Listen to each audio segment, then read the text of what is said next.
수능 기도회라는 것이 있습니다. 수능 당일날 우리 수험생들을 위해서 부모님들이 성전에서 시간을 내서 기도하는 시간이죠. 교회마다 진행하는 방식이 각각 다른데요. 어떤 곳은 수능 시작과 끝나는 시간 동안 부모님들과 함께 기도하는 교회도 있습니다. 저도 한번 해본 적이 있는데 결코 쉬운 시간이 아닙니다. 그런데 평상시에 교회에서 기도 안 하셨던 분도 그날만큼은 성전에서 뜨겁게 기도하시는 분들도 많이 봤습니다. 요즘에는 덜 심해졌지만 아무래도 과거에는 이 수능을 잘 봐서 좋은 대학에 가는 것이 아이 인생의 형통이라고 굳게 믿었던 시대였기 때문이죠. 한 목사님께서 수능 기도회에 한 타임을 인도하기로 했습니다. 그때 그 목사님께서 메시지를 무엇이라고 전했냐면, 여러분, 자녀들 열심히 한 만큼만 시험 성적 나오게 해달라고 기도하십시오. 준비한 만큼 실력 발휘 못하는 경우도 많은데 준비한 만큼만 시험 성적 나와도 굉장히 큰 은혜입니다. 대신 여러분들이 더 기도할 것이 있습니다. 그것은 우리 자녀들이 수능 끝나고 죄짓지 말고 하나님을 떠나지 말라고 우리가 간절히 기도해야 합니다. 아이들이 수능만 끝나면 죄의 한복판에 들어가고 하나님을 떠나는 청년들이 너무나도 많이 있습니다. 수능을 아무리 잘 본다고 한들 하나님을 떠난다면 무슨 의미가 있겠습니까? 우리 자녀들이 수능 이후에도 하나님을 예배하는 자가 되게 해달라고 기도해야 되지 않겠습니까? 이렇게 메시지를 전했는데요. 그 시간 부모님들이 어느 타임보다도 정말 뜨겁게 자녀들을 기도하기 시작했다는 것이죠. 사랑하는 여러분, 수능을 잘 봐서 우리 여기 의사분들도 계시는데 서울대 의대를 갔다고 한들 하나님을 떠난다면 그 인생이 어떻게 형통한 인생일 수 있겠습니까? 시험은 그냥 준비한 대로 보고 하나님과 함께하는 인생이 정말 하나님께서 이야기한 형통한 인생인 것이죠. 오늘 본문 창세기 39장은 유다와 다말의 이야기에서 다시 요셉의 이야기로 넘어왔습니다. 창세기 37장과 39장의 요셉은 너무나도 대비적으로 보여줍니다. 37장에서의 요셉은 아버지 야곱에게 특별한 사랑을 받았고 채색옷을 입었던 자였습니다. 그런데 39장에서는 그의 신분은 애굽에서의 노예 신분이었고 채색옷 입던 자에서 노예 신분으로 인생 낭떠러지까지 떨어졌던 자였죠. 너무나도 대비되는 삶이었어요. 그런데 39장에서 요셉을 향해서 창세기 저자가 본격적으로 사용하는 단어가 있습니다. 다음 주에도 39장을 볼 건데 다음 주는 더 많이 사용되어져요. 그것은 뭐냐면 오늘 본문 3절 말씀에 나타나고 있는데 뭐라고 얘기하냐면 여호와께서 그와 함께 하심으로 요셉의 인생이 형통하게 되었다라고 이야기하는 것이죠. 사랑하는 여러분, 창세기 저자는 요셉이 채색옷 있던 시절에 여호와가 함께 하시니 그의 인생이 형통하다고 단 한마디도 한 적이 없었습니다. 오히려 그가 애굽의 노예로 팔려갈 때 남들이 보았을 때 가장 밑바닥 인생이다라고 평가받을 때에 하나님이 함께 하셨고 형통했다고 창세기 저자는 이야기하고 있다는 것이죠. 그렇다면 왜 창세기 저자는 노예였던 요셉을 향해서 형통했다고 이야기했을까요? 그 이유를 알기 위해서는 성경적인 형통이 무엇인지 아는 것이 중요하죠. 사랑하는 여러분, 형통은요, 이 거침이 없다, 막힘이 없다는 의미가 있습니다. 이것을 성경적으로 해석을 한다면 하나님의 뜻대로 하나님의 말씀대로 거침없이 이루어지는 것이 성경에서 말하는 형통의 참된 의미라는 것이죠. 여러분, 야곱 가문을 향한 하나님의 뜻, 하나님의 형통이 무엇입니까? 그것은 가나안 땅에 극심한 기근이 오기 전에 요셉이 애굽의 총리가 되어 야곱 가정을 보호하시고 아브라함에게 하신 약속을 지키시는 것이었습니다. 그것이 하나님께서 계획하신 야곱 가문을 향한 형통이었죠. 그런데 하나님께서는 그 계획을 이루시기 위해 요셉을 어디로 보내셨습니까? 애굽으로 보내시긴 했어요. 근데 애굽의 왕국이 아니었습니다. 총리 관저도 아니었습니다. 노예 시장을 거쳐 친위 대장 보디발의 집으로 보내셨습니다. 사람의 눈으로 보면 노예로 팔려간 그 자리는 실패의 자리였지만 하나님의 눈으로 보면 총리로 가기 위한 하나님의 형통의 첫 번째 단계였던 것이죠. 그리고 하나님께서는 보디발의 마음도 움직였어요. 친위 대장이라는 직위는요, 이 평범한 직위가 아닙니다. 왕과 가장 가까이에서 왕의 호위를 했던 자였고, 그렇기 때문에 왕의 신뢰를 가장 많이 받는 자리였던 것이죠. 그런데 보디발은요, 이 요셉을 단순히 노예로 여기지 않았죠. 4절에 뭐라고 얘기합니까? 4절에 요셉이 그의 주인에게 은혜를 입어 섬김에 그가 요셉을 가정 총무로 삼고 자기의 소유를 다 그의 손에 위탁했다라고 얘기하고 있는 거예요. 여러분 생각해 보십시오. 왕의 측근입니다. 얼마나 많은 재산과 권한을 가지고 있었겠습니까? 그런데 그 모든 것을 지금 이방인이요 노예 출신인 요셉에게 맡겼다는 거예요. 도저히 말이 되지 않죠. 그런데 왜 그 권한을 요셉에게 줬습니까? 5절에 이렇게 말씀하고 있는데 하나님께서 요셉 때문에 보디발의 집에 복을 주셨다는 거예요. 5절 말씀에 보면 그가 요셉에게 자기의 집과 그의 모든 소유물을 주관하게 한 때부터 여호와께서 요셉을 위하여 그 애굽 사람의 집에 복을 내리심으로 여호와의 복이 그의 집과 밭에 있는 모든 소유에 미친지라.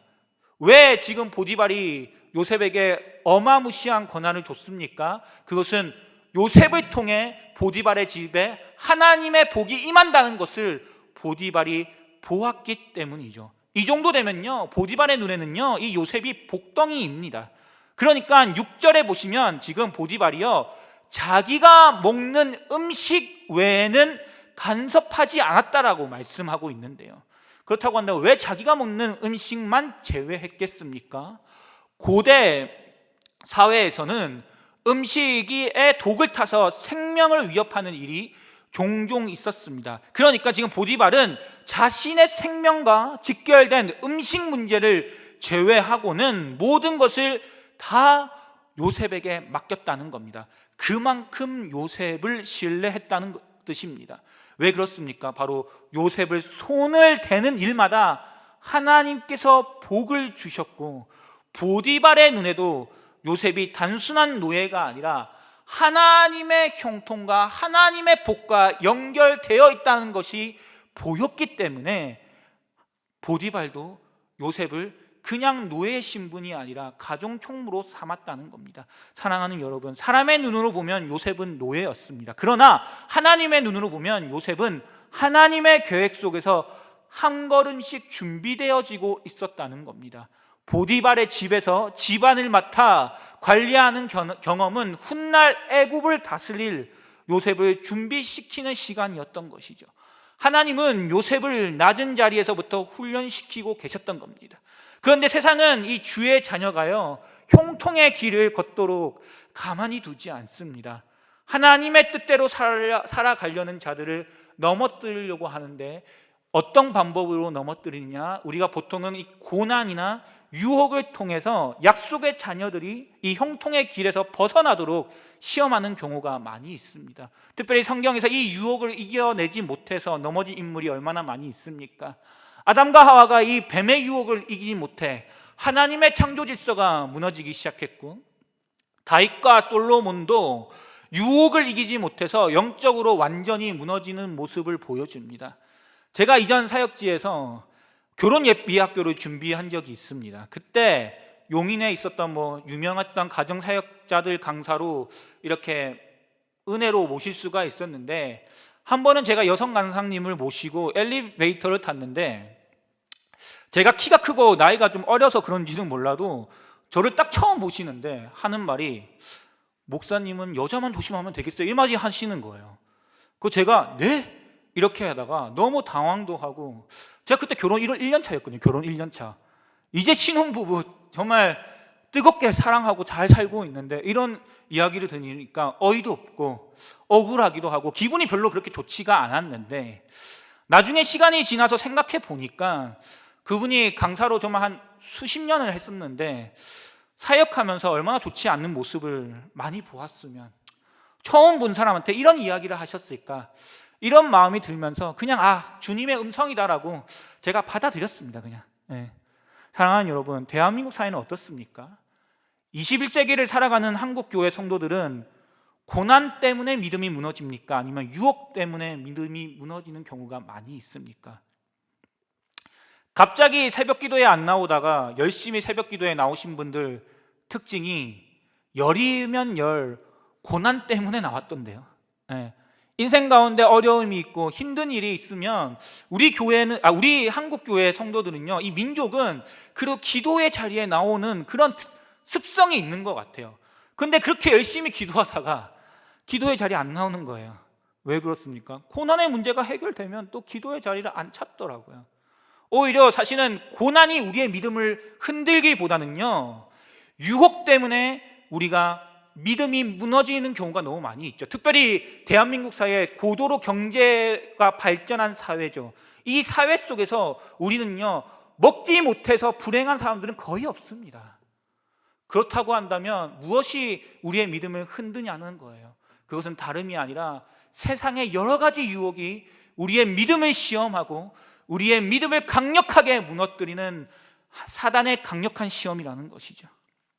오늘 요셉에게도 이러한 시험이 찾아왔습니다. 보디발의 아내의 성적인 유혹이었죠. 요셉은 거절했지만 10절의 성경은 이 여인이 날마다 요셉에게 성적인 관계를 요구했다고 합니다. 날마다 찾아왔다는 거예요. 이 당시 젊은 청년이 이러한 유혹을 거부하기란 정말 쉬운 일이 아니죠. 그런데 요셉이 단호하게 거부합니다. 이 젊은 청년이 어떻게 이 여인의 유혹을 단호하게 거부할 수 있었습니까? 저는 오늘 이 본문에 대해서 살펴보고 말씀을 마무리하려고 합니다. 요셉이 유혹을 거절할 때 처음 했던 말이 뭐냐면 8절 말씀을 보면 이렇게 얘기하고 있어요. 요셉이 거절하며 자기 주인의 아내에게 이르되 내 주인의 집안의 모든 소유를 간섭하지 아니하고 다 내 손에 위탁하였으니 라고 이야기합니다. 그리고 9절에 이렇게 얘기하고 있습니다. 이 집에는 나보다 큰 이가 없으며 주인이 아무것도 내게 금하지 아니하였어도 금한 것은 당신뿐이니 당신은 그의 아내임이라 라고 이렇게 얘기하고 있죠. 이것은 무슨 말이냐면 이렇게 고백하고 있는 거야. 내가 지금 노예 신분이었는데 당신의 남편 보디발이 나의 능력을 인정해주고 집안의 강화정 총무로 삼아준 그런 은인입니다. 이방인이었던 내가 이 친위 대장의 집안의 가정 총무가 되는 거는 말도 안 되는데 지금 당신의 남편 보디발이 나에게 그 은혜를 베풀어 주셨습니다. 그리고 그 은혜 베풀어 준 사람이 나에게 뭐라고 얘기했냐면 너 아내만큼은 절대로 건들지 말라고 당부했습니다. 내가 이 주인에게 이러한 은혜와 사랑을 받았는데 내가 어떻게 주인을 배신할 수 있겠습니까? 라고 대답하며 그 아내의 유혹을 거절했다는 거예요. 사랑하는 여러분, 요셉은 단순히 주인의 명령을 지키려고 거절했던 것이 아닙니다. 보디발이 자신에게 베푼 신뢰와 사랑의 관계를 이야기하고 있다는 거예요. 노예였던 자신을 사람답게 대해주고 인정해주고 기회를 준 사람을 내가 과연 어떻게 배신할 수 있겠냐라는 거예요. 여러분 보십시오. 지금 요셉은 걸리면 큰일 나니까 벌 받을 것 같으니까 유혹을 거절한 것이 아닙니다. 자신이 받은 사랑과 은혜를 기억했기 때문이죠. 사람은요, 사랑을 경험할 때 배신하기가 어려워집니다.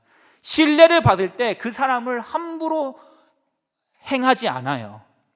이 사랑이라는 것은요, 단순히 감정을 좋게 만드는 것이 아니라 사람 안에 배신하지 않고 싶은 마음과 신뢰를 주고 싶은 감정이 들게 한다는 것이죠. 그래서 이 요셉은요, 주인과 사랑의 관계가 있기 때문에 지금 보디발의 아내 앞에서 안 된다라고 단호하게 말할 수 있었다는 거예요.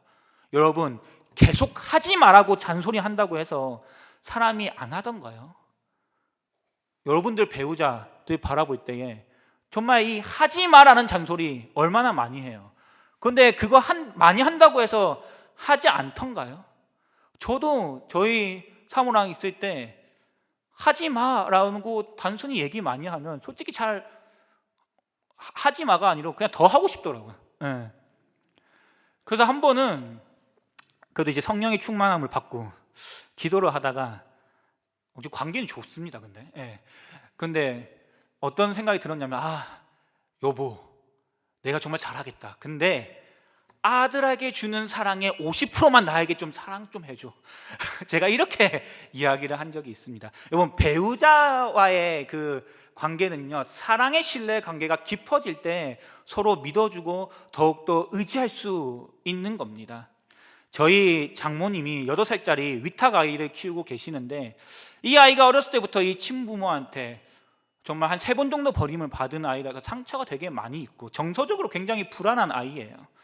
근데 장모님이 한 번은 하소연을 하시는데, 아침에 이 아이가 해야 할 것이 있거든요. 근데 이 아침에 해야 할 것을 도저히 안 하고 말을 안 듣는다는 겁니다. 근데 제가 뭘 해야 됩니까? 라고 물어보면, 양치질하고 씻고 머리 말리고 겨울에는 전기장판 끄고 유치원 갈 준비하는 거, 이런 간단한 건데 장모님이 한순간이라도 한눈 팔면 전혀 하지 않고 난장판이 되어져 버리는데, 계속 너 이거 해야지 체크리스트까지 보여주면서 왜 이거 안 했어 저거 안 했어 계속 이렇게 얘기를 해줘도 씨알이 안 먹히는데 이게 너무 힘들다는 거예요. 근데 이 아이가 창원 어린이 대축제에 왔었거든요. 너무 좋았대요. 사람들 너무 많이 있고 너무 행복한 시간을 보냈다고 이렇게 이야기를 했었는데, 다음 날 아침에 일어났는데 장모님이 너무 놀라셨습니다. 왜냐하면 이 아이가 아침에 해야 할 것들을 전부 다 해놓고 식사 자리에 앉아 있으면서, 그리고 우리 대축제 때 선물 받았잖아요. 그 선물 안에 있는 내용물을 빼고 엄마 아빠 사랑해요 편지도 쓰고 어버이날도 아닌데 카네이션까지 넣어서 장인 장모님한테 그 선물 박스를 주면서 너무 사랑합니다라고 줬다는 것이죠. 장모님이 이거 보면서 너무 행복하다고 이야기했는데, 저는 이 아이가 왜 이렇게 변화될 수 있었을까, 하나님 앞에 기도하면서 질문을 하다가 이런 생각이 좀 들었습니다. 이 아이가 이 어린이 대축제 참석하면서 정말 이 장인 장모님이 나의 부모님이 되어 주셨다는 그 사실에 진심으로 감사하고 그 사랑을 피부로 느꼈구나, 그 사랑과 감사를 피부로 느끼니 그 아이 안에 사랑의 결핍으로 인해서 나왔던 나쁜 습관들이 사라지기 시작하고 좋은 변화들이 일어났구나라는 깨달음을 주님께서 주시더라고요. 사랑하는 성도 여러분, 사람이 하지 말아야 할 것을 하지 않게 하고 좋은 변화를 만들어내는 것은요, 율법이 아니에요. 그것은 깊은 사랑의 관계입니다. 오늘 요셉은 보디발이 자신에게 베풀었던 은혜와 사랑을 볼 수 있는 시선이 있었습니다. 그런데 그의 시선이 보디발에서 멈추지 않죠. 요셉의 눈에 보이지 않는 하나님의 은혜와 사랑을 붙들 수 있는 시선이 있었습니다. 9절에서 요셉이 이어서 얘기를 하는 거예요. 어찌 하나님께 죄를 지으리까라고 이야기합니다. 이것은 앞의 문장과 연결을 하면, 나는 원래 구덩이에서 죽거나 그냥 단순 노예 신분으로 살아가야 할 존재인데 하나님께서 은혜 주시고 보디발의 가문에 하나님께서 복을 주셔서 내가 가정 총무가 되어 수 있었습니다. 그런데 제가 어떻게 그 하나님을 배신할 수 있었겠습니까? 라고 이야기하면서 보디발의 아내의 그 성적인 유혹을 단호하게 거절했다는 것이죠. 사랑하는 여러분, 요셉이 노예 시절 유혹을 거부하고 이 하나님의 형통을 누릴 수 있었던 이유가 무엇입니까? 그것은 하나님의 은혜와 사랑을 바라볼 수 있는 시선이 있었기 때문이에요. 하나님의 은혜와 사랑으로 충만하니 죄와 결코 타협할 수 없었던 것이죠. 결국 요셉이 유혹을 이긴 비결은 그의 강한 의지나 특별한 정신력이 아니었다는 거예요. 하나님의 은혜를 그의 삶 가운데 피부로 느끼기 시작하였기 때문에 그가 강력한 그 성적인 죄의 유혹을 이길 수 있었던 것이죠. 그런데 여기서 우리는 한 가지 질문을 던져볼 수 있습니다. 요셉이 자신에게 베풀어진 하나님의 은혜 때문에 유혹이 이겼다면 우리는 어떤 하나님의 은혜와 사랑을 받았습니까? 우리는 어떤 은혜를 입었냐라는 겁니다. 우리는 요셉보다도 더 분명하고 확실한 예수 그리스도의 십자가의 은혜와 사랑을 받은 자인 줄로 믿으십니까? 그렇다고 한다면 세상에 아무리 유혹이 강하고 우리를 시험에 들게 한다고 할지라도 예수 그리스도의 십자가의 은혜와 사랑 안에 우리가 충만하다고 한다면 더 이상 우리는 이 세상의 유혹 가운데 무너지지 않는 존재라는 거예요. 우리는 요셉보다 더 분명한 하나님의 사랑을 본 자들이죠. 요셉은 하나님의 손길을 부분적으로 보았다면 우리는 하나님의 사랑이 가장 선명하게 나타난 그 십자가의 사건을 붙들고 믿는 사람입니다. 그래서 예수 그리스도께서 유혹을 이기라고 우리에게 늘 얘기하고 있는데, 사도 바울도요, 우리는 이 스스로 이 죄의 유혹을 이길 수 없는 존재라고 얘기하고 있어요. 에베소서 2장 2절에서 이렇게 얘기하고 있죠. 그때에 너희는 그 가운데 행하여 이 세상 풍조를 따르고 공중의 권세 잡은 자를 따랐으니 이것이 무엇입니까? 인간은요 본래 세상 풍조를 따르고 죄를 따라 살아갈 수밖에 없는 연약한 존재라는 것이므로, 그러므로 죄와 유혹은 인간의 의지나 결심만으로는 결코 이길 수 없는 싸움이라는 거예요. 구약의 역사가 그것을 보여주지 않습니까? 아담이 실패했고 택함받았던 이스라엘도 실패하면서 인간은 스스로 구원받을 수 없는 존재라는 것을 성경은 이야기하고 있습니다. 그래서 하나님께서 우리를 구원하시기 위해 예수 그리스도를 보내주셨고, 우리가 도저히 하나님께 올라갈 수 없기 때문에 하나님 본인 대신 그분께서 우리에게 내려오셨다라는 거예요. 사랑하는 여러분, 예수님께서 이 땅 가운데 오신 이유가 무엇입니까? 요한복음 10장 11절에서 분명히 주님께서 이렇게 얘기하셨습니다. 뭐라고 얘기하십니까? 나는 선한 목자라, 선한 목자는 양들을 위하여 목숨을 버리거니와. 예수님이 이 땅 가운데 오셨던 거, 양들을 위해서 선한 목자로서 목숨을 버리기 위해 오셨다라고, 우리 대신 죄의 유혹을 이기시고 우리에게 그 완전한 사랑을 주시기 위해 오셨다라고 분명히 말씀하셨습니다. 요셉은 하나님의 은혜를 바라보며 유혹을 이겼다면 우리는 완전하신 자기 목숨까지 아끼지 아니하시는 그 십자가의 사랑과 은혜가 있기 때문에 우리는 이 세상의 수많은 죄의 유혹과 시험 가운데서도 그 십자가의 은혜와 사랑 안에서 요셉 가운데 이루어졌던 그 형통이 우리의 인생 가운데 임하게 될 줄로 믿으시기를 주님의 이름으로 축복합니다. 사랑하는 여러분, 우리가 죄와 유혹에 이기는 힘은 우리의 의지나 결단에서 나오는 것이 아니에요. 우리를 위해 십자가를 지신 예수 그리스도의 사랑에서 나오는 것이죠. 그 사랑의 마음이 가득할 때 죄보다 하나님이 더 크게 보이고 세상의 유혹보다 하나님의 은혜가 더 크게 보이게 되는 줄 믿으시기를 주님의 이름으로 축복합니다. 사랑하는 여러분, 형통은 문제가 없는 삶이 아니라 하나님과 함께 걷는 삶입니다. 그래서 형통한 사람은요, 상황에 따라 흔들리지 않는 거예요. 하나님이 함께 하신다는 사실을 알기 때문이죠. 하나님의 사랑으로 충만한 사람은 현실보다 하나님의 은혜를 먼저 보게 된다는 거예요. 그리고 바로 그런 모습이 요셉에게도 있었고 또 요나 선지자에게도 볼 수가 있는데요. 요즘 새벽에 우리가 이 요나서 말씀을 묵상하고 있는데, 이 요나서 말씀 1장을 보면 요나가 원망과 불평하면서 하나님의 뜻에 전혀 반응하지를 못하지 않습니까?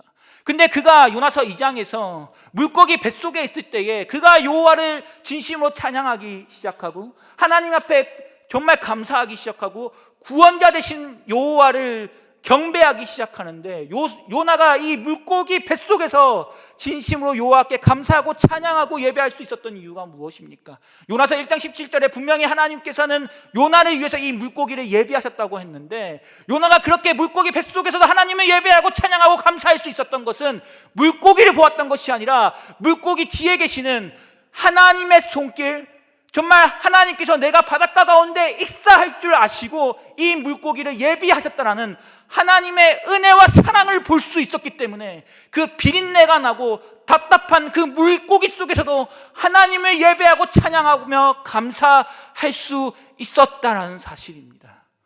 사랑하는 성도 여러분, 다음 주는 상반기 감사특별 새벽 기도회가 있습니다. 맥주 감사 주일도 있죠. 바라기로는 우리가 이 형식적인 감사의 시간이 되지 않았으면 좋겠습니다. 그냥 마땅히 해야 하니까 하는 감사가 되지 않았으면 좋겠습니다. 교회에서 적으라고 하니까 적는 감사가 되지 않았으면 좋겠습니다. 우리를 위해서 생명까지 아끼지 아니하시는 예수 그리스도의 은혜와 사랑이 충만하여서 주님 감사합니다. 주님의 은혜와 사랑이 나를 죄의 유혹에서 이기게 했습니다.